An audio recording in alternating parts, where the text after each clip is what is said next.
Comme tous les mois, maintenant sur First Team, on fait des petites foires aux questions. Vos sujets, vos débats, vous nous appelez pour discuter avec nous de ce qui vous intéresse. Hein. Évidemment, on va commencer par du basket et plus particulièrement par de la NBA. Pendant que Tom choisit le premier sujet, enfin la première personne à passer à l'antenne, d'ailleurs Tom, si tu as quelqu'un, tu n'hésites surtout pas à me le dire, je vais pouvoir tranquillement vous poser la première question. Oui, tu as raison. La première question de cette FAQ, je vous rappelle que c'est votre moment. Il y a tout le monde, Erwan, qui n'arrête pas de discuter dans le chat quant aux playoffs et à cette conférence Ouest qui s'annonce terrible. Je te refais un point, Erwan. Vous avez sûrement vu, mais Oklahoma, donc OKC, champion en titre, est qualifié pour les playoffs avec leurs 56 victoires. Les Spurs sont qualifiés pour les playoffs. C'est quand même une info assez incroyable. 53 victoires, 53-18. Ils sont toujours à 3 victoires derrière OKC. Derrière, à 46, on a Lakers, Rockets, Nuggets, Minnesota. Là, on arrive au 6e. Les Suns, Clippers, Blazers et Warriors. Alors, je te pose la question, Erwan. Qui va passer dans ces 4 équipes de la conférence Ouest pour passer en play-off, bien sûr.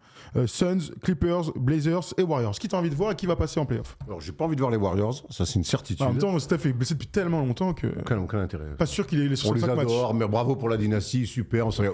allez en vacances, hein, allez faire des photos, allez faire des podcasts, allez prendre maman en photo au bord de la piscine, nous dire vous aimez. Hein, j'ai pas envie de voir les Warriors. J'ai envie de voir Phoenix, parce que j'aime beaucoup ce que fait coach Haute, vraiment pour un coach rookie qui mérite de découvrir les playoffs. J'aime beaucoup cette association nouvelle entre Jalen Green et Devin Booker. C'est une équipe que j'ai envie de voir avec le retour de Dylan Brooks, on l'espère. Non, j'ai envie de voir Phoenix, j'ai envie de voir Portland parce qu'ils bossent bien et on est content pour Thiago Splitter. Donc, et puis ensuite, il y a les Clippers. Les Clippers, j'ai envie de voir parce que qui passent, ouais. Non, mais qui passe, d'après toi? Dans le pays, là, les deux équipes qui sont 7 et 8. C'est ça ma question. D'accord, elle n'était pas très claire. Bah si. Suns, Clippers, Blazers, Warriors. Qui passe 7 et 8? J'ai envie de voir les Clippers, parce que je pense que les Clippers, ils ont vraiment le profil à faire un upset. Suns, Clippers, Blazers, Warriors. Qui passe? Suns. Les Suns qui font une saison maléfique. Les Suns, je les ai trouvés très très bons dans leur défaite aux Spurs. Alors ils font 4 dernières minutes catastrophiques. Arrivé, hein. Mais j'aime bien ce que font les Suns. Et je trouve que c'est le début de quelque chose. Parce que maintenant, Devin Booker, il est encore jeune. Et c'est une équipe cet été. Si elle repense 2-3 petits trucs, ça peut être une très belle équipe dès la saison prochaine. Donc ouais, j'ai envie de voir les Clippers et les Suns. Ok, je te pose la même question pour la conférence Est. Pour se lancer dans cette FAQ, je te redonne. Alors, ce qui est terrible avec cette conférence Est, c'est qu'entre 5 et 10, ça va être compliqué de savoir qui va se qualifier a priori. Toronto est 5e avec 39 victoires. Atlanta, 39 victoires. Philly, 39 aussi. Donc, ils sont 3 ex-aequo entre 5 et 7. Orlando, qui a la bonne idée de perdre 4 matchs d'affilée, là, c'est une catastrophe. Tout pareil pour Miami, hein, en Floride apparemment on n'aime pas le printemps. Et les Hornets sont donc 10e. Alors, je veux 4 équipes dans ces 6, t'es prêt? Toronto, Atlanta, Philadelphie, Orlando, Miami, Charlotte. Quelles sont les 4 équipes qui se qualifient? Donc 2 qui se l'attrapent. Toutes sauf les 2 équipes floridiennes. Honnêtement, j'ai pas envie de voir les équipes floridiennes, elles m'ont gonflé. Alors oui, bravo. Le Heat, je pense qu'ils ont ils ont intérêt.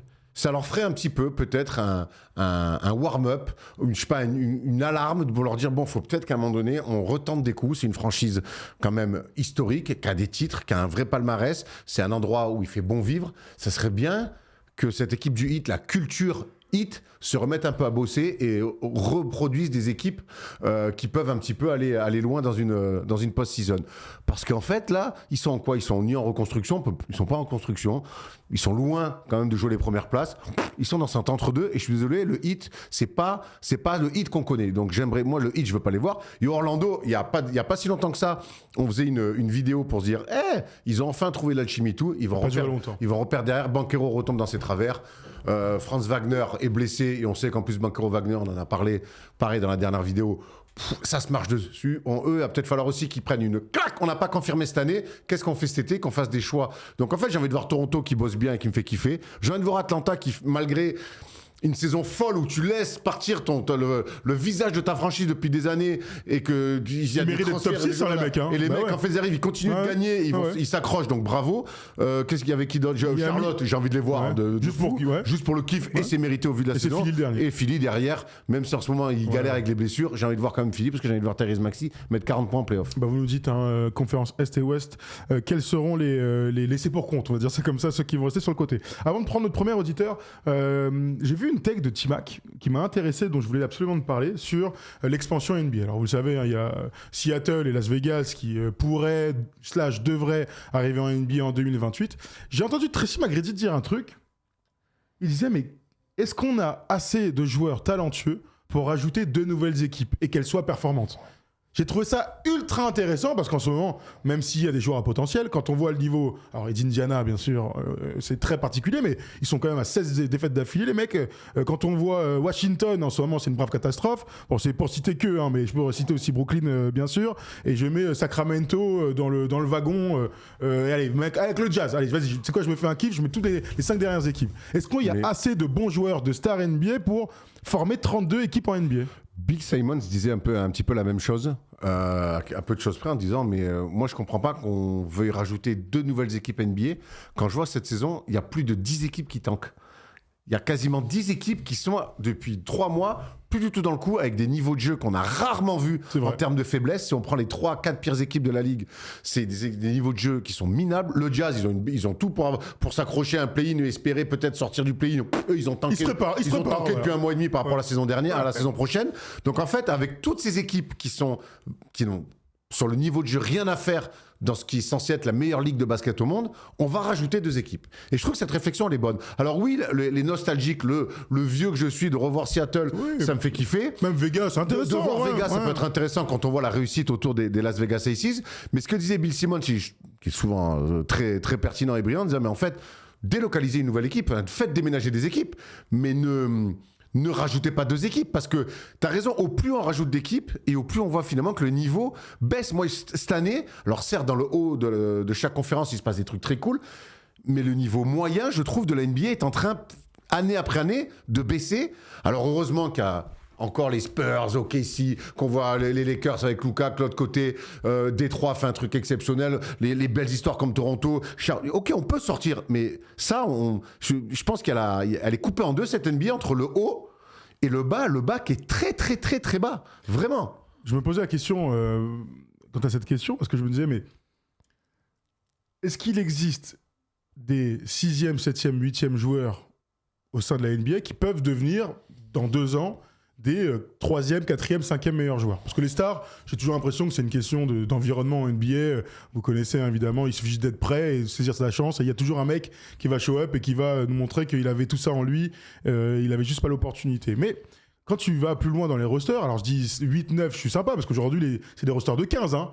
Alors quand je pense à des 12e, 13e, 14e joueurs, des joueurs qu'on connaît pas forcément en fait, alors qu'on est des experts NBA depuis des années, je me suis posé la question de est-ce qu'il y a 10 ans c'était déjà le cas, c'est-à-dire est-ce qu'on avait autant d'équipes qui étaient nazes? Je suis allé regarder, 2015-2016, donc évidemment vous le savez, c'est Cleveland et Golden State qui dominaient, les 73-9 de Steph Curry et de ses copains. Il y a 10 ans, tu avais Philly à 10 victoires, Brooklyn déjà à 21 victoires, puis après 32 et 33 victoires, c'était Milwaukee et New York dans la conférence Est. Donc finalement, il n'y a que 2 équipes de l'Est qui étaient vraiment très très mauvaises. Donc voilà, moins sous les 25 victoires. De l'autre côté, le dernier, c'était les Lakers pour la dernière année de Kobe avec les 17 victoires. Ouais, ça m'a fait un petit coup comme ça. Après, tu as Phoenix 23 victoires, Minnesota 29, New Orleans 30. Ça m'a étonné parce que finalement, il n'y a pas tant d'équipes qui étaient sous les 30 victoires. Donc c'est une bonne question et on n'aura pas la réponse maintenant, honnêtement, parce que de toute façon, la NBA, il y aura une expansion, il y aura des opportunités pour des joueurs, il y aura des nouvelles franchises de nouvelles villes, mais je crois qu'on est quand même à la croisée des chemins il y a beaucoup de super joueurs, le niveau global du basket individuellement a clairement augmenté, mais est-ce que les équipes sont meilleures qu'avant ? Non, et puis regarde, on en a connu des expansions. Alors, toi, t'étais pas né, ou moi, j'étais très jeune. Pas de NBA. Mais Miami, Orlando, ils ont mis du temps quelque part. Alors oui, Orlando, ils chopent le Shaq, donc ils vont en finale en 95. 15, en au bout de 5 ans, quand ils y vont. Donc au bout de 5-6 ans, très bien. Finalement, c'est correct. Mais quand on revoit Toronto et Vancouver, ça a été des cancres de la NBA pendant longtemps. Donc là, qu'est-ce qu'on imagine en fait ? On va pas juste rajouter une nouvelle équipe à Seattle et à Vegas en disant c'est cool. On va rajouter 2 mauvaises équipes. On va rajouter 2 mauvaises équipes encore en NBA. Et tu peux dire ce que tu veux, tu rajoutes 2 mauvaises équipes en NBA, tu nivelles le niveau de la NBA par le bas une nouvelle fois. Donc ça à prendre en compte. Parce que la NBA, c'est bien beau, c'est super, le marketing, on adore quand ils viennent en France et ils seront de retour en janvier prochain, c'est génial. Mais attention, à un moment donné, à ce que le niveau global de la NBA, si ça ne soit pas que les super affiches qui nous régalent et qu'on se mette à mater des matchs de merde. Parce qu'il y en a beaucoup quand même. Après, il y a une réalité, tu vois, quand les Bobcats sont arrivés, les Bobcats sont déjà, quel que soit leur nom plus tard, c'est jamais devenu une place forte de la conférence Est. Absolument jamais. On peut quand même avoir bon espoir. Alors, Seattle, on verra, même si c'est une terre historique de basket pour la NBA. J'ai quand même l'impression que Las Vegas sera the place to be parmi les franchises qui vont attirer par cette ville, etc. Donc, il y a aussi la réalité. Moi, si en 50 et en finale NBA, pardon, c'est une grande réussite. D'accord, sachant que Orlando, il chope. Ouais, d'accord, et Penny. Ouais, et Miami, ça devient une très bonne équipe aussi rapidement avec d'autres joueurs, avec Zo, etc. Pour moi, c'est 10 ans après. Avec Zo Morning, mais non. Mais le hit, c'est qu'ils arrivent en 88 ou 89. 90, bon voilà, c'est 1 ou 2 ans plus tard, c'est une bonne équipe de la conférence Est. Non, mais par rapport à Shaquille O'Neal, je parle.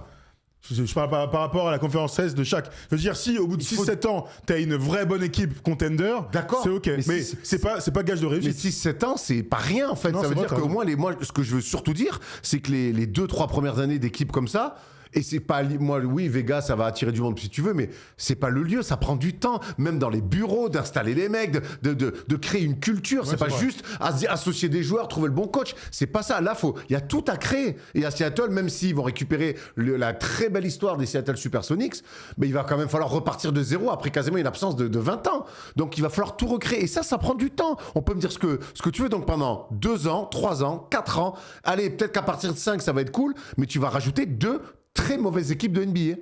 Allez, vous nous dites ce que vous en pensez, parce que c'est un débat qui est super intéressant, un débat un petit peu de fond. Je vous propose d'accueillir notre premier auditeur dans cette FAQ. Pardon, Tom ?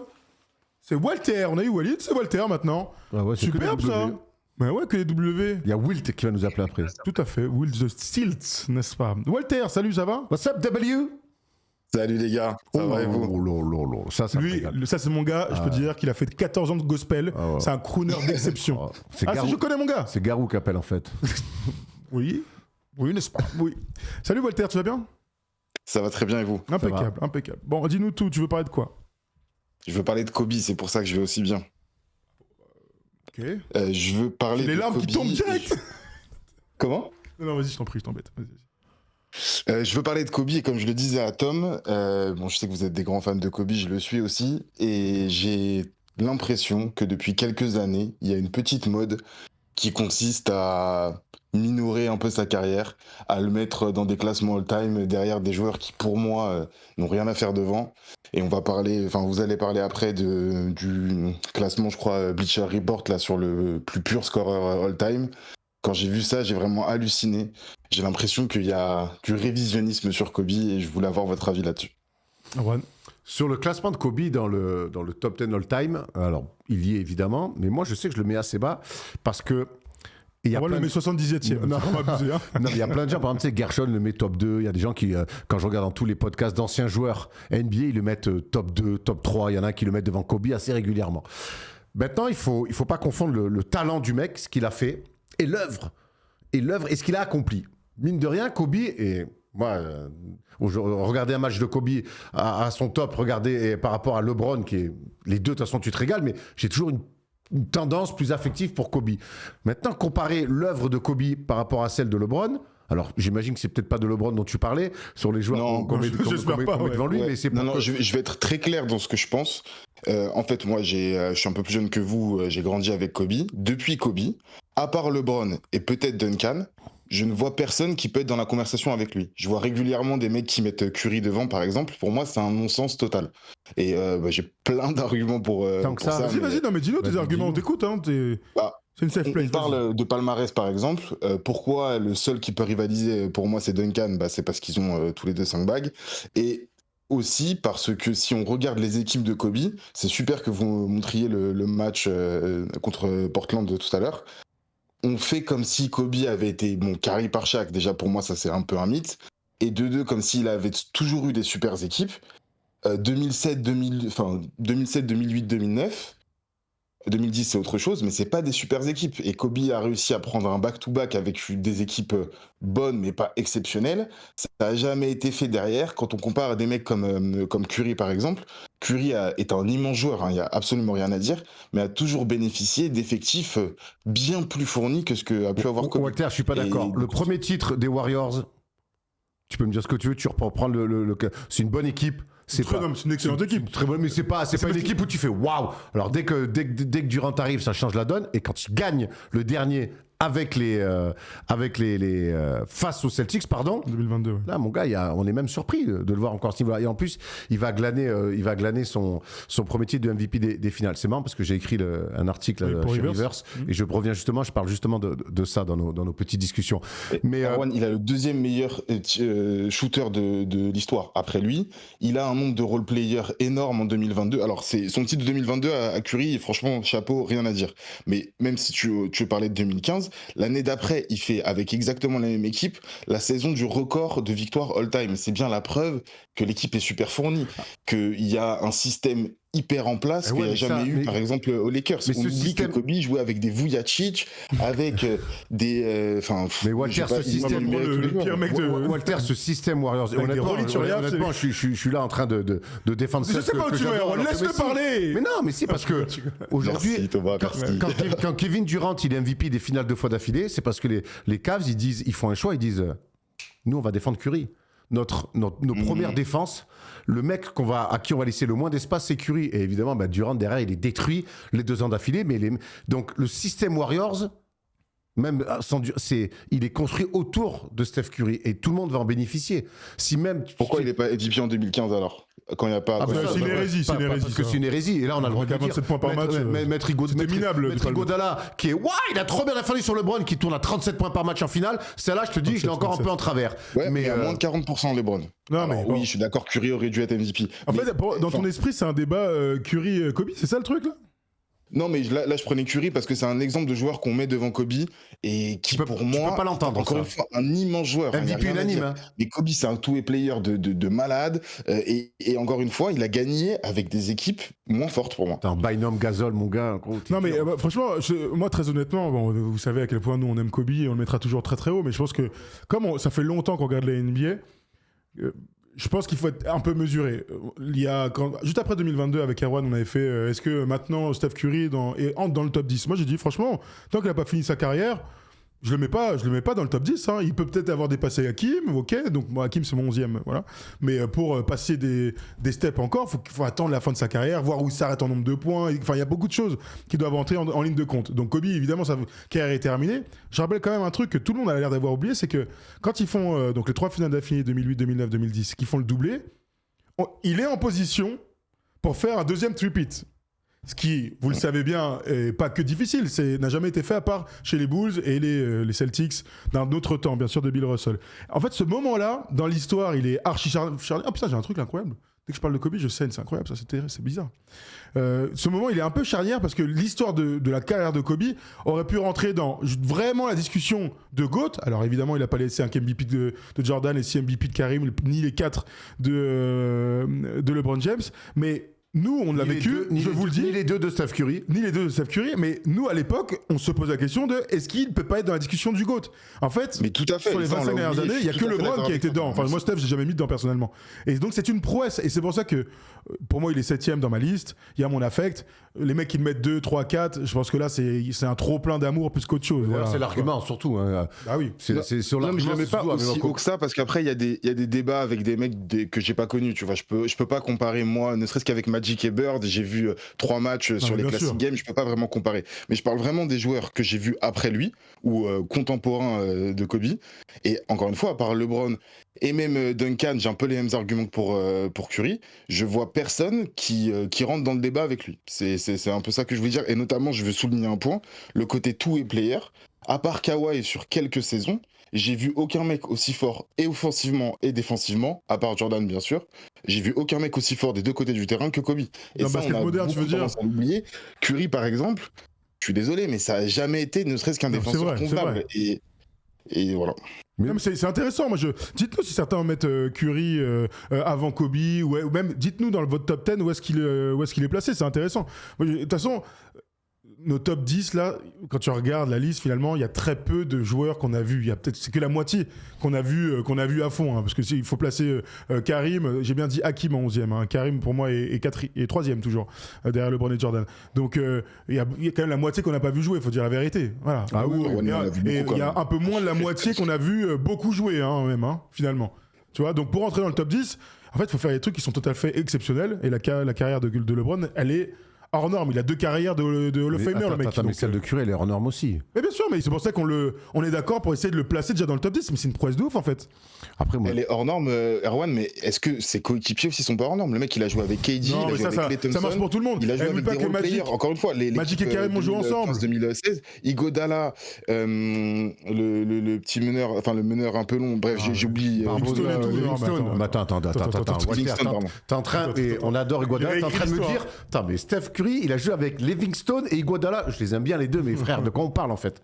Non, alors oui, il y avait une profondeur. Je te parle pas de grands joueurs, mais justement, moi j'ai tous les mecs qui sont champions, ils y vont avec des bonnes équipes. Tu sais, les Warriors, c'est exactement ce qui s'est passé pour les Lakers et les Celtics des années 80, c'est-à-dire qu'ils ont tellement gagné, ils ont tellement dominé qu'ils vont tous avoir leur maillot en haut. Et donc, sans dire qu'on va réécrire l'histoire, mais dans l'imaginaire de tout le monde, ils vont compter beaucoup plus que des mecs qui ont été plus forts mais qui n'ont jamais rien gagné. Voilà, c'est juste ça. Donc, ils ont une bête d'équipe, ils se sont construits comme ça ensemble. Il y a la plupart des mecs qui viennent de la draft, des mecs qui sont pas dans la loterie, des mecs qui sont même pas premier tour.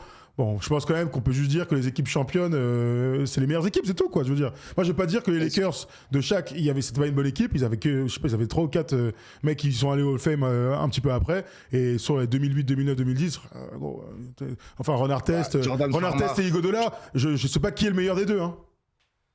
Entre qui? Entre Ron Artest et Iguodala.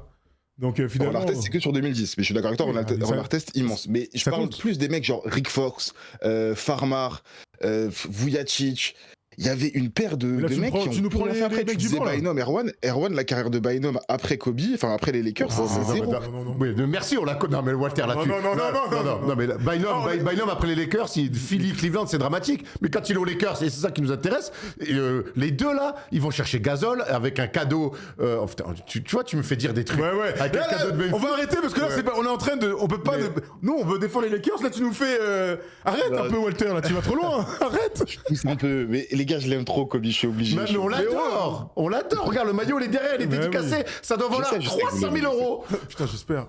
Mais ça va pas faire rembourser nos dettes, tiens. Mais ce que je te dis, c'est que il y a un truc dans tous ces débats-là. Et moi, au plus je vieillis, parce que depuis qu'on est dans ce métier, on a tellement des débats. En fait, pour moi, après, tu tranches sur de l'affect. Alors, sauf s'il y a des trucs. Obvious, quoi. Effectivement, si moi je vais te dire, non, moi je pense que Charles Barkley, il est top 10, c'était un joueur. Oui, bon, d'accord, en fait, on aime bien, mais là, aujourd'hui, comparé. Moi, un mec qui vient me voir, il m'argumente. Alors, c'est un peu facile peut-être de dire ça, mais c'est la réalité. Il a fait partie d'une legacy, Steph Curry, en son nom. Ce qu'il a fait, c'est incroyable. Et puis, pour moi, vraiment, le dernier titre qu'il prend avec Boston, c'est une bascule incroyable dans sa legacy. Donc, moi, j'ai adoré Kobe, j'ai essayé de m'identifier, c'était mon dieu, on peut dire comme ça, quand j'étais plus jeune, quand je le découvre en sortie de high school. Moi, Steph Curry, j'ai apprécié différemment parce que j'étais plus vieux. Merde, quoi, Steph Curry, ce qu'il fait. Donc, en fait, j'ai pas envie de dire, je suis pro Kobe en banalisant ce que fait un peu Curry, et vice-versa.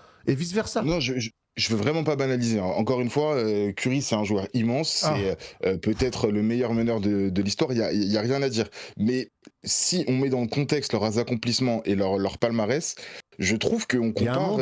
Il y a un monde pour toi Un monde, non, il n'y a pas un monde. Mais déjà, comme je l'ai dit, il y a l'aspect défensif qui peut pas être occulté comme ça. Ça, c'est vrai. Et par contre, là où je trouve qu'il y a presque un monde, c'est dans les coéquipiers qu'ils ont eu, les situations pour gagner des Il retourne avec les coéquipiers.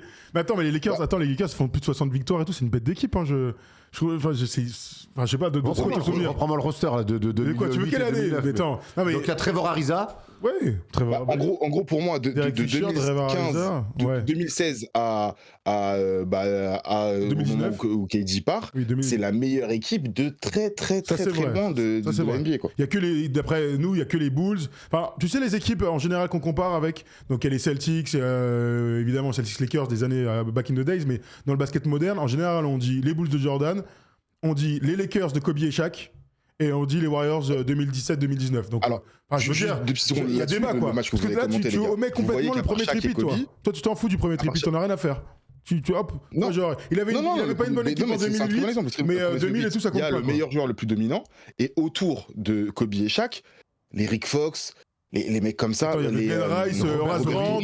Robert Torrey, Horace Grant. Mais oui. Frère, t'es chaud, hein. Ah ouais, t'es dur, Walter. Hein. Non, mais Horace Grant, il est à la fin de sa carrière. Rick Fox et Robert Torrey, c'est des bons joueurs. Mais c'est pas des role-players, tu vois, qui font des bascules sur des. Bon, Robert Torrey, fais pas de bascule. Va demander à Vlade Divac sur Sacramento Kings. Walter, s'il te plaît. Non. Robert, très intéressant, merci. Robert Torrey, il fait des bascules dans toutes les équipes qu'il a joué. Bon, merci Walter, c'était intéressant. T'as raison. Venez discuter avec nous de fond comme ça. C'est des super débats, ça. De FAQ, c'est le bon endroit. Merci beaucoup pour les Classic Games parce que ça donne de la matière à réflexion pour les débats comme ça. Je trouve que c'est un super concept que vous avez. J'adore vous entendre les commenter. Donc merci beaucoup, les gars. Merci Walter. Passionnant. Très bonne soirée. Salut Walter. Walter McCarthy. Voilà. Ça, c'est nos gars. Eh ben, ils sont kamikazes, nos gars en régie, là. Ils veulent nous. C'est bien, ça change un peu d'actu. J'adore. C'était cool. T'as qui d'autre, là, pour nous? Avant de faire les... Non, tu sais quoi, Tom? Avant d'accueillir un nouvel auditeur, comme ça tu peux me parler, est-ce qu'on regarderait pas les belles affiches de ce soir, s'il te plaît, dans la belle soirée de NBA? Parce qu'il y a Victor qui joue, et quand il y a Victor qui joue, il y a événement. Il va jouer à Miami face aux fans du VAR, là, Bam Adebayo. Regardez les codes chez les copains de Winamax, là. Les Spurs sont largement favoris, 1,52 à Miami. En même temps, on l'a dit tout à l'heure, hein, le Heat est à 4 défaites d'affilée. Et regardez l'autre très beau match. Alors, il n'y a pas Cade, malheureusement, mais les Lakers jouent.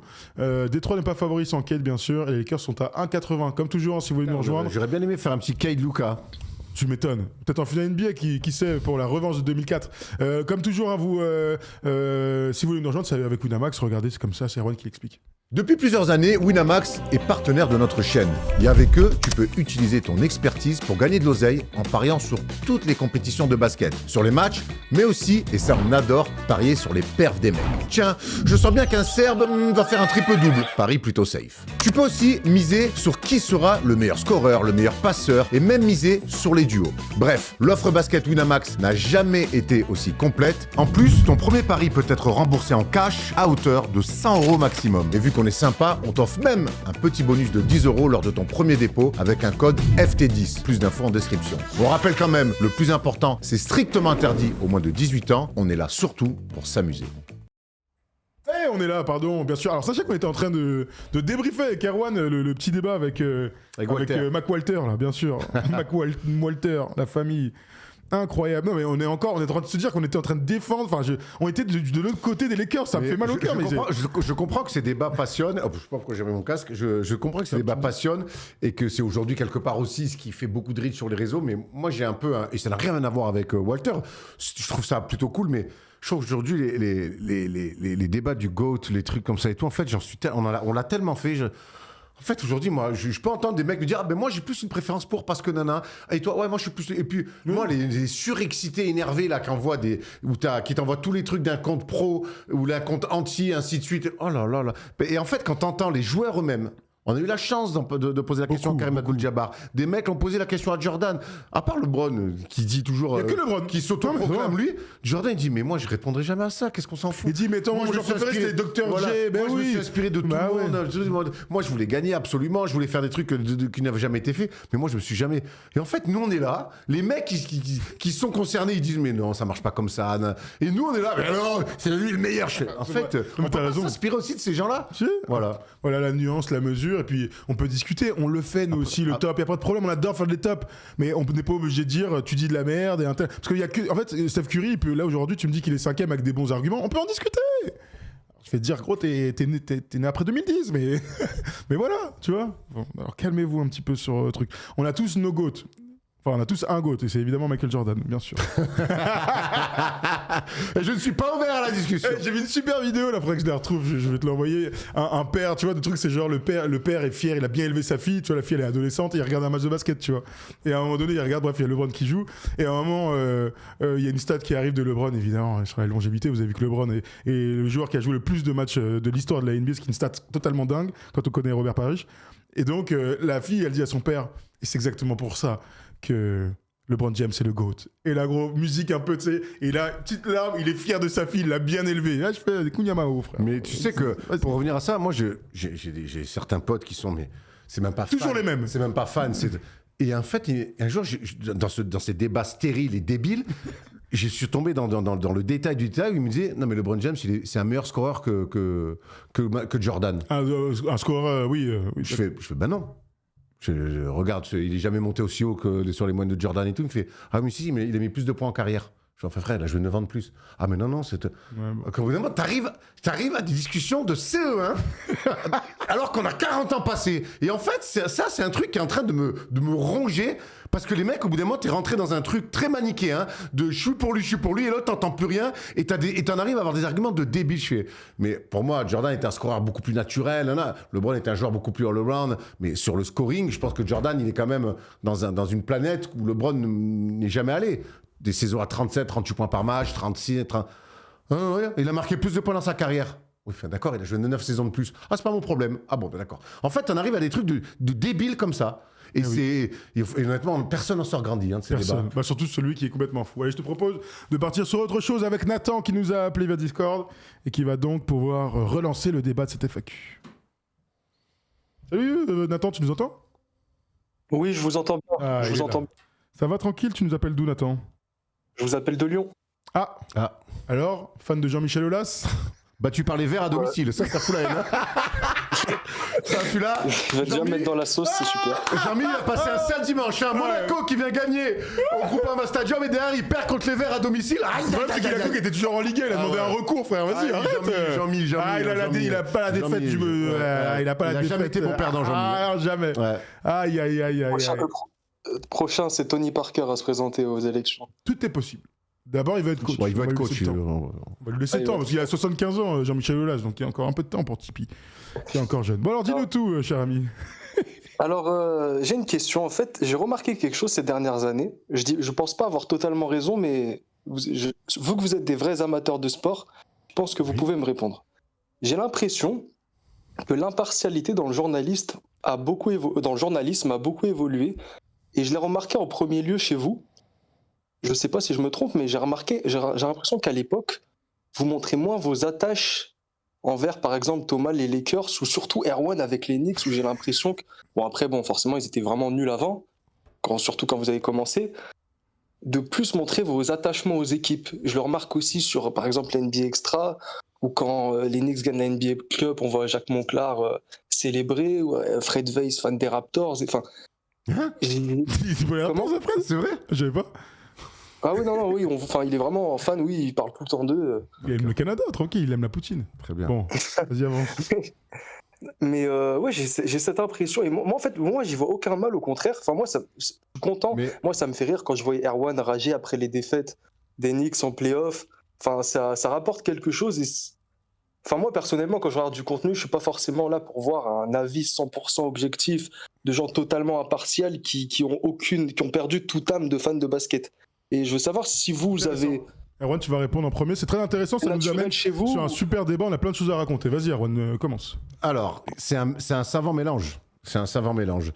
Ce qui est sûr, c'est qu'aujourd'hui, les gens qui nous regardent à nous, et je pense que quand c'est dans des grands mainstream, c'est un peu différent, mais nous, quelque part aussi, les gens nous kiffent parce qu'ils aiment savoir qui on est, ce qu'on aime. On a souvent raconté des à côté de nos vies professionnelles, et je pense que c'est ce qui fait aussi le sel de First Team. Là, je parle pour Thomas et moi.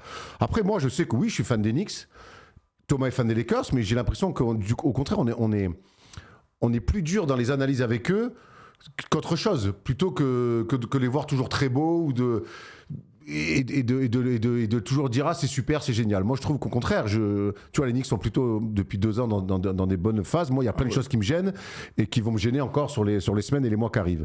Donc moi je trouve que ça c'est plutôt cool de savoir aussi qu'un journaliste, un analyste, appelle ça comme tu veux, mais qui arrive en disant lui son prisme c'est qu'il est fan des Knicks, mais par contre j'aime beaucoup trop le basket pour me livrer à une analyse complètement biaisée et subjective parce que je suis fan d'une équipe. D'une, parce que je vais passer pour un con, et de deux, parce qu'au bout d'un moment, j'ose espérer que je connais assez ce métier pour avoir le recul. Donc évidemment que la manière dont je vais dire les choses peut être sur la forme, donc je peux en rire ou m'énerver sur la forme de quelque chose, mais il n'empêche que sur le fond, je vais toujours rester assez objectif parce que les matchs, tu les regardes, et quand tu regardes un match de basket, même si tu as la haine, ou un match de sport, hein. Quand je regarde Marseille contre Lille par exemple au foot, Greenwood il se fait découper en deux, il y a la haine, j'ai envie qu'il aurait dû prendre un rouge, mais en fait en fait ils perdent parce qu'ils sont nuls. Et c'est l'analyse que je fais de ce match-là. Donc en fait dans le basket c'est pareil, c'est trouver un savant mélange entre, parce que si on est que dans l'objectivité pure, ça en devient chiant je pense. Et que quelque part, quand on analyse le sport, il faut toujours y mettre aussi un côté un peu subjectif, tout en maîtrisant l'analyse. Donc en fait, pour moi, c'est plus un savant mélange. Alors moi, je vais revenir à la sémantique des choses, parce que la manière dont tu as abordé la question, c'est vous êtes journaliste, donc sous-entendu, vous devriez être tout à fait impartial. Alors malheureusement... Ah non, moi je pas dit ça. Hein. Je comprends, mais attends, laisse-moi aller au bout. Laisse-moi aller au bout, tu vas comprendre ce que je veux dire. Si vous voulez une information factuelle, vous l'aurez chez First Team. C'est-à-dire que lorsqu'on fait les news, quand Erwan énonce les news en début de First Day Show, d'abord il donne l'information. C'est ça le premier job du journaliste. On n'est pas en train de tricher sur l'information qu'on va donner. Si quelqu'un s'est blessé, on va dire il s'est blessé, sa blessure c'est ça, et donc tu vas avoir cette petite base qu'on va appeler sans opinion. Tout simplement sans opinion. Puis dans un deuxième temps... L'info froide, exactement. Puis dans un deuxième temps... Et ce pourquoi tout le monde nous regarde ce soir et depuis 10 ans maintenant, c'est parce que justement nous sommes dans l'opinion. On va donner ce qu'on pense. On va dire ce qu'on a dans la tête. Si on ne donnait que des informations froides ou très factuelles, ça n'aurait absolument aucun intérêt aujourd'hui de faire des émissions. Je te prends un autre exemple. On ne fait pas de politique, nous. On n'en fera jamais. On peut rigoler, on fait des clins d'œil et tout. Chacun fait comme il veut chez lui et on vous donnera aucune direction. Vous faites ce que vous voulez chez vous. Nous, on est là pour se marrer, parler de sport. Si demain tu lis un journal, c'est bien les journalistes qui vont l'écrire. Mais si tu lis Libé ou Valeurs Actuelles, ils font le même métier. Leur avis de base, il ne sera pas du même côté et il ne sera surtout pas impartial. Forcément, tu vas dans une direction puisque tu es un être humain. Donc je pense qu'il faut que chacun de tous ceux qui nous regardent, là, quand vous nous dites vous n'êtes pas objectif, on est des êtres humains. On le sera objectif sur des informations claires et nettes. Mais à partir du moment où on est là à faire des débats, à dire oui les Lakers vont être champions, non ils vont pas être champions, au bout d'un moment il faut bien apporter à un moment donné un petit peu d'argumentaire. Et juste pour la petite histoire, ce qui est marrant, c'est que chaque fois qu'on prend des grandes leçons de journalisme dans certains commentaires, ou en disant qu'on n'est pas objectif, c'est souvent les noms des cannes, des équipes, voilà. Fans d'eux avec la photo d'un mec ou d'un logo. Donc en fait, c'est des mecs encore moins objectifs que nous qui viennent nous dire qu'on n'est pas si objectif. Alors ça, c'est toujours marrant. Tout à fait. Et peut-être que certains peuvent regretter que on a une tendance à parler plus facilement nos équipes de cœur. Enfin, si Erwan était fan, je parlais tout à l'heure des Charlotte Bobcats ou des Vancouver Grizzlies, je vous assure qu'on parlerait pas beaucoup de ces équipes-là. Bon, le fait est qu'on est fan des Lakers et des Knicks, deux des équipes les plus... les équipes qui sont tout le temps sur le devant de la scène. On n'en fait pas tant que ça sur les Knicks. Non, mais quand il y a des trucs à dire, on en parle, il n'y a pas de souci.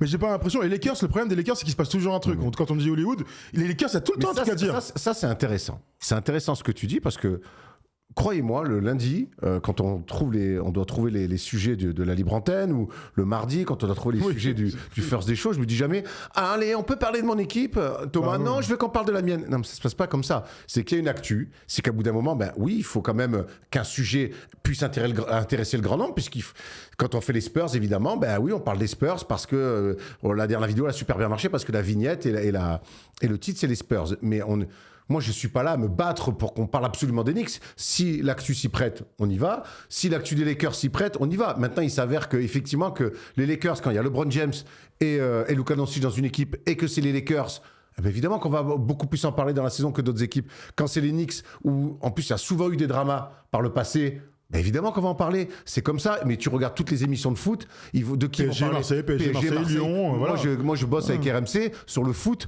Je fais essentiellement PSG Marseille, PSG Marseille, PSG Marseille. Lyon de temps en temps. Oui. Monaco quand ils vont bien. Et basta. Allez, et une fois dans l'année, un peu Lille. Parce qu'il y a eu une déclat d'un coach où tu peux t'appuyer sur un truc. Mais c'est la réalité de tous les médias. Ouais, Ça. tout à fait. Regarde, je trouve qu'il y a un très beau commentaire de Jonathan qui dit d'après moi, vous parlez trop de basket. il est bon.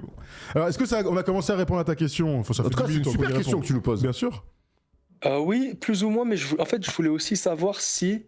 Enfin, j'ai eu cette impression que vous le cachez moins. Je dis pas qu'avant vous le cachez, mais j'ai l'impression de plus le voir, que disons que vous êtes plus à l'aise avec le fait de Tu sais, montrer votre amour mais tu envers sais, vos je vais équipes. te- je Enfin, vais te- surtout Erwan. mais je vais Parce que Thomas, j'ai l'impression que les Lakers, merde, il aime Ça un fait peu deux moins. fois qu'il dit et surtout Ah ouais, Erwan, ouais. et ça me rend fier. Alors, tu as raison, non, mais surtout en Erwan. plus, c'est Surtout faux, c'est Erwan. faux, parce que l'autre, Erwan, t'es insupportable l'autre, avec il ton Knicks parle là, des et ton Marseille. Non, mais non, justement, moi j'aime bien. Mais Moi, ce que moi, tu as j'aime du bien ça. mal, ce que t'as du mal à verbaliser, mais t'inquiète, je vais le faire pour toi, c'est qu'en fait, je te fais rire sur les Knicks. Ah, Quand ils gagnent, oui. quand ils perdent en playoff, que je fais les éditos, c'est là je fais des trucs qui marquent, qui sont marrants. C'est ça que tu veux dire, non? Ah oui, c'est ça, c'est surtout ça. J'adore comme il dit et surtout Erwan, je trouve ça extraordinaire. C'est ça, on doit faire des Non, mais t-shirts parce pour que et surtout Thomas, Erwan. j'ai l'impression que, bon, je pense qu'il préférait les Lakers de Kobe que de maintenant. Ah bah de toute façon, tant qu'il y a LeBron qui est là, moi je pourrais pas Mais être en slibard. Pour je te dis, répondre, hein. pour répondre à ta question, c'est que t'as l'impression qu'on le cache moins parce qu'en fait, c'est comme dans un premier rendez-vous. Ben, tu vas pas tout mettre sur la table au début. Là, les premières années, nous on se lance. Non, mais c'est vrai. Nous les Non premières mais attends, à années. l'époque du Hoopcast, tout le monde savait qu'on était pour les Knicks et les Oui, Lakers, certes, pardon. mais Mais là où je vois que Ah, la raison, c'est qu'il y avait pas, plus je de sais. nuances peut-être. il y avait moins On était- d'émissions, surtout, Non, on mais- parle tous les jours. Mais non, mais surtout, c'est que ça fait 10 ans qu'on fait ça, que maintenant on vous connaît, vous nous connaissez. Eh ben, on se livre plus, on est plus facile. Déjà, on est plus à l'aise peut-être certainement au micro, et puis on se connaît. Donc, quand tu es à l'aise, quand tu connais les gens, ben, tu racontes un peu plus ta Tu vie. pètes sous la couette, c'est ça que tu veux nous dire. Voilà, c'est un peu ça C'est l'idée. ça, c'est la libre antenne. Là, t'es comme ce que là, il y a 5 minutes Moi, par exemple. Moi, je pense que si on était arrivé au Hoopcast et que Thomas parlait des Lakers comme il en parle aujourd'hui et que je parlais des Knicks comme j'en parle aujourd'hui, les gens, ils auraient peut-être pas compris. Il y a eu une évolution aussi où les gens tu vois, il faut du temps. On est parti du Hoopcast, on a créé First Team, on a développé un petit peu de nos personnages, qu'on est d'ailleurs dans la vie, hein, on joue pas de rôle.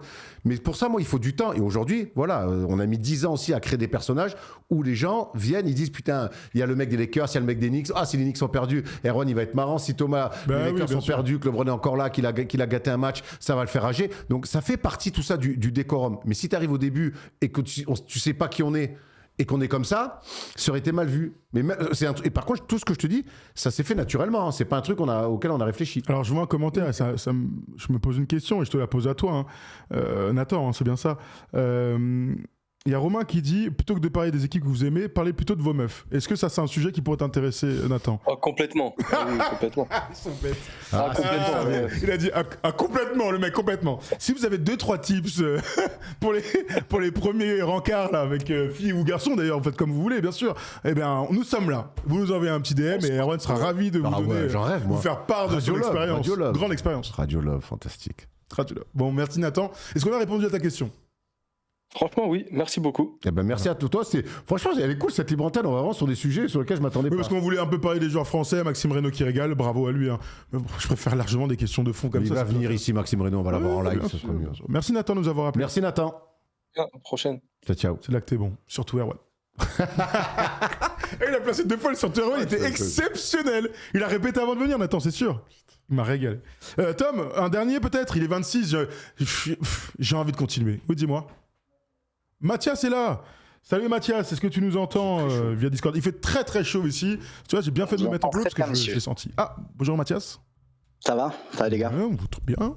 Qu'est-ce que tu nous racontes? Tu viens d'où? Et tout va bien, je viens de Châtenay-Malabry, dans le 91. Ah, là où j'ai fait mon pôle espoir, mon collège. Et j'habite Pierre à 200 Brossolette. mètres du Crèps. Pas bien loin. C'est vrai? Ouais. Il y a pas ma photo encore là-bas? Je te cache pas que je l'ai pas vue, mais elle doit pas être bien loin. Et pourtant, Mugshot. 2 belles années, hein. Mugshot. 2 belles années. Un jour, je vous raconterai surtout pas ces années-là. On était jeunes et intrépides. Alors, dis-nous tout, tu veux parler de quoi?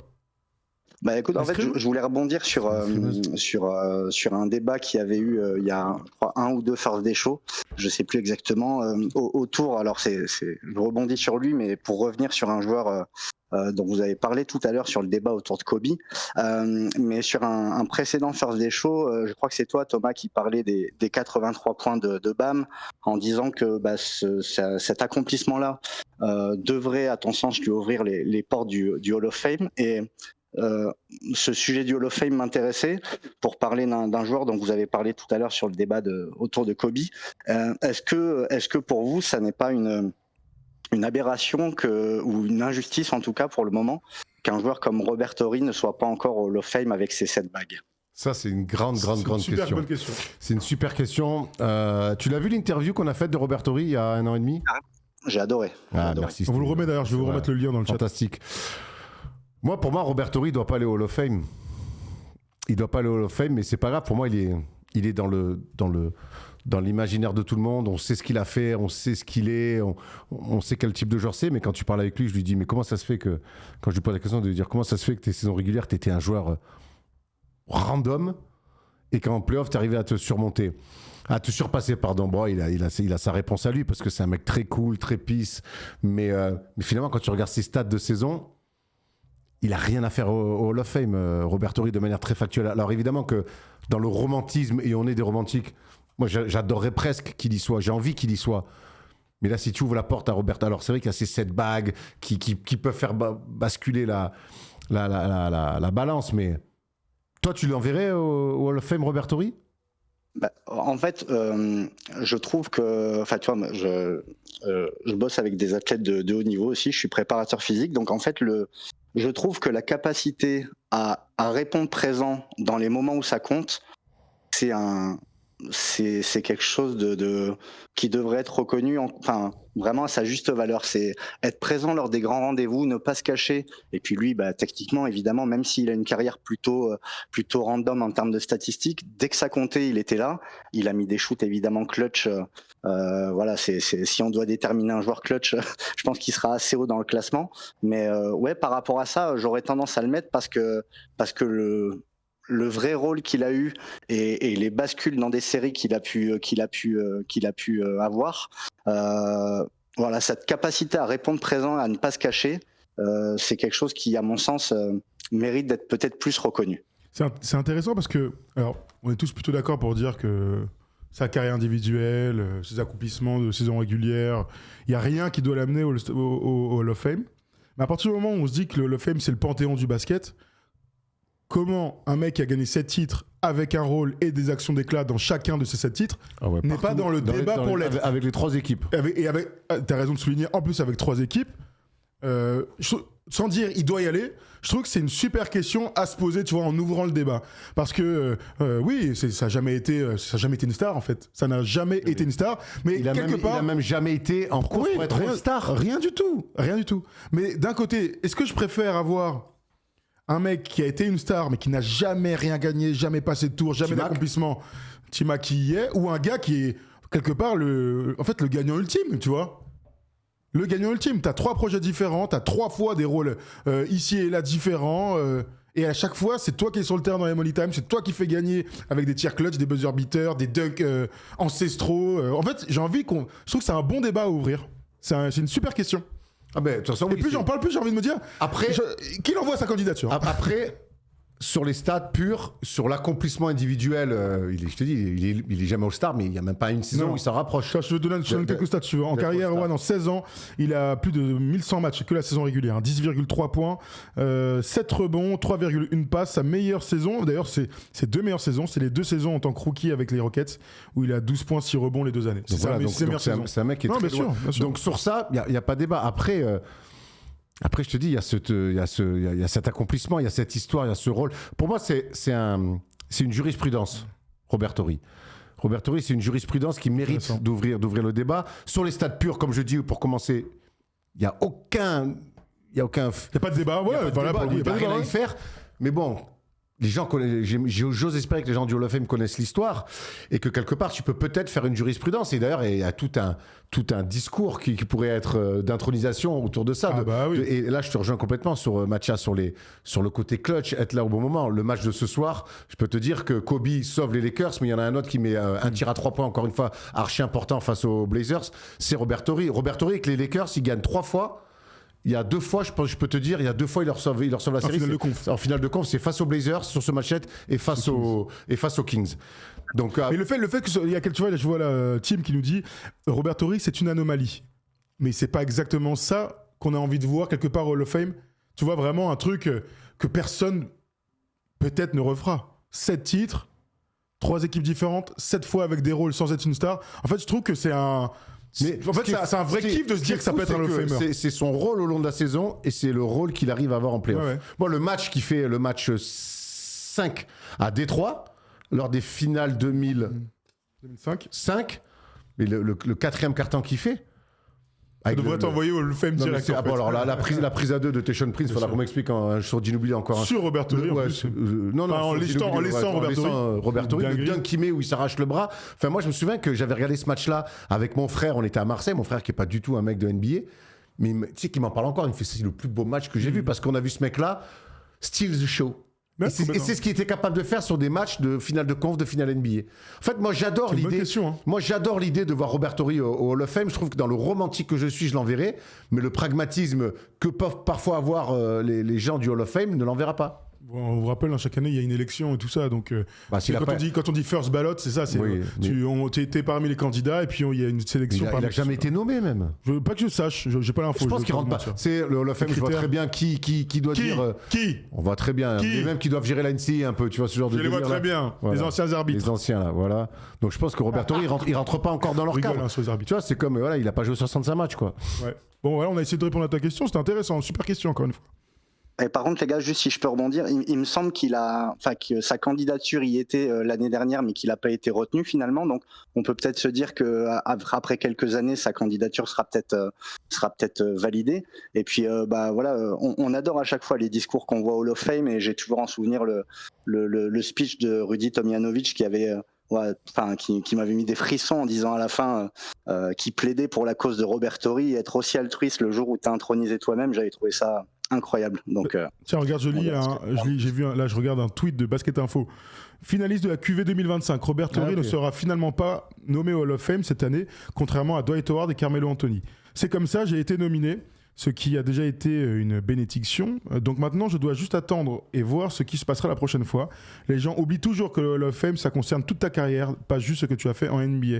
Je sais ce que j'ai accompli tout au long de ma carrière est un niveau Hall of Fame. Voilà. Donc, écoute, peut-être l'année prochaine ou dans quelques années, ça serait magnifique. Mais je pense que c'est le plus beau role-player de l'histoire. Est-ce que ça serait pas, est-ce que ça serait pas le Hall of Famer le seul à pas avoir été All-Star? C'est une bonne question. J'ai pas la liste de tous les Hall of Famers sous mes yeux. Excuse-moi, Erwan. Non, mais j'ai presque envie de te dire oui. Petrovic, il est Hall of Famer, je crois. Hein. Il a été All-Star, non? Il est All-Star, Petrovic? Aucune idée. Je vais vous regarder ça. Après, c'est pas des ricains, donc déjà, ça change un peu le game. C'est vrai. Mais bon, on adore l'histoire de Robert Horry. Hein, moi, et puis là, je peux te le dire, parce que tu as l'air de kiffer ce joueur, Mathias. Mais j'ai passé 2h30 chez lui d'exception. Et tu vas encore nous dire que c'est un but du... Non, c'est un mec, franchement, c'est un mec, il est là, il est tellement cool, il parle de sa carrière avec tellement de facilité, là, c'est un kiffeur, franchement. Donc, c'est un mec, évidemment, que tout le monde a envie de le voir parce que c'est Robert Horry, quoi. Bon, merci en tout cas de nous avoir rappelé, c'était très intéressant de pouvoir parler de Robert Horry. Avec plaisir, les gars. Il n'a jamais été All-Star, je vous le confirme bien, les amis, dans le chat, chers amis. Salut Mathias. Merci à toi, Mathias. Il est parti. Il est parti, merci à toi quand même, Mathias. Bon, il nous reste 1 minute ou 2. Alors, ça va nous permettre de 2 choses. Erwan, en début d'émission, en début de Libre Antenne, je sentais que tu avais quelque chose à nous dire sur le Paris Basketball. Je sens que depuis... Non. Qu'est-ce que tu veux nous dire? Vous l'avez peut-être vu tout à l'heure, hein, mais écoute, le Paris Basketball s'est séparé de son entraîneur pour mettre à sa place Julius Thomas. Ouais, Francesco Tablini, donc n'est plus l'entraîneur du Paris Basketball. Ça aurait été quand même un sacré... une sacrée aventure pour lui, et pas la plus marrante du monde, 6 je mois pense. compliqués, 6-9 mois. Après, c'est toujours pareil, de passer derrière des coachs comme Tiuma Cizalo et Thiago Splitter qui s'étaient mis dans les chaussons de Tiuma Cizalo. Ils sont tous les deux en NBA. Il avait quand même perdu tous les leaders de cette équipe-là. Il y a eu 9 joueurs, je crois. Il y avait la transition, Nadir Ifi à faire jouer meneur et à lui donner beaucoup de responsabilités pour un joueur novice en Euroleague. Donc voilà. Deuxième année d'Euroleague. Deuxième année. Non, lui, pour un coach novice en Euroleague. Non, pour un coach novice en Euroleague. Donc écoute, moi, c'est un choix qui m'avait un petit peu surpris. Maintenant, je veux voir la suite. Ça va être l'assistant qui va prendre. Qui était là avec Tioma Cizalo, il est arrivé de Beaune. Mais tu vois, alors ils lui ont donné du temps et c'est vrai qu'on préfère toujours ça, mais c'est vrai qu'à Noël, il y avait déjà eu un début de crise après une fin d'année compliquée, que ce soit en Euroleague ou en championnat. Et à ce moment-là, il a fallu qu'ils aillent quand même jusqu'à la Leaders Cup où ça s'est pas bien passé. Ils se sont fait éliminer en Coupe de France. Là où tu as raison, c'est qu'on préfère toujours que les coachs aient du temps en plus. Après on préfère les décisions comme ça. En plus, c'est pour faire les interviews d'avant-match, de mi-temps avec lui et tout. Tu parles pas italien ? Non, mais j'avais l'impression que c'était de plus en plus dur pour lui aussi. Ah, t'as vu son visage marqué ? Ah, mais de toute façon, contre Bourg-en-Bresse, il est très peu sur le banc. C'est ses assistants qui prennent. Bon. Il était sur la fin. Il fallait lui rendre service, mais si le lendemain du match, une nouvelle défaite à domicile, tu vois comme quoi le basket, ça va très vite. Paris Basketball qui était sur le toit de l'Europe et du toit de l'Europe. C'est sûr que quand vous changez de coach et 10 joueurs dans un effectif, en général, mine de rien, entre l'année 1 et l'année 2, ils ont changé de coach, mais c'était la même équipe, pratiquement. Ah bah oui. Donc il perdit qui ? Je sais plus qui perd. Oui, qui va, tout à fait. Même pas, non. Non, il était l'année dernière, lui. Non, il perd pas grand monde. Non, c'est ce que je te dis, ils ont changé de coach, juste. Bon, bref, voilà. Arwan avait envie de nous parler du Paris Basketball, on pourra. Non, parce que je veux surtout voir maintenant la nouvelle, les adaptations qui va. C'est toujours bien quand il y a des équipes qu'on suit comme ça, de près, les adaptations qu'il va y avoir. Est-ce qu'il va relancer des joueurs ? Est-ce qu'il va jouer un peu différemment, avec un peu plus. Je sais pas. C'est passionnant. On verra. Bon, voilà pour cette FAQ. C'était un plaisir de vous avoir. C'était une très bonne FAQ. Je vous le dis. Merci à tous ceux qui nous ont appelés. On a eu que des super auditeurs aujourd'hui. Bon, en général, on a que des bons auditeurs. Mais là, pour le coup, des bons débats, des bons avis. Donc, continuez comme ça à bosser vos argumentaires pour venir discuter avec nous. C'est un vrai plaisir. Donc, merci à chacun d'entre vous. Et puis, si vous avez des top 10, top 11, allez même à mettre là, avec Kobe, Curry, etc., n'hésitez surtout pas si vous êtes en replay. Parce que là, Walter, il est venu quand même avec un katana et il a tout arraché. Oh la vache. Même dans Kill Bill, ils en font pas des comme ça. Oh la vache. Il est venu, mon gars, aiguisé. Ça fait 6 mois, il est comme ça. Ah ouais, incroyable. Bravo à Walter qui nous a régalé et bravo à vous, vous êtes les meilleurs.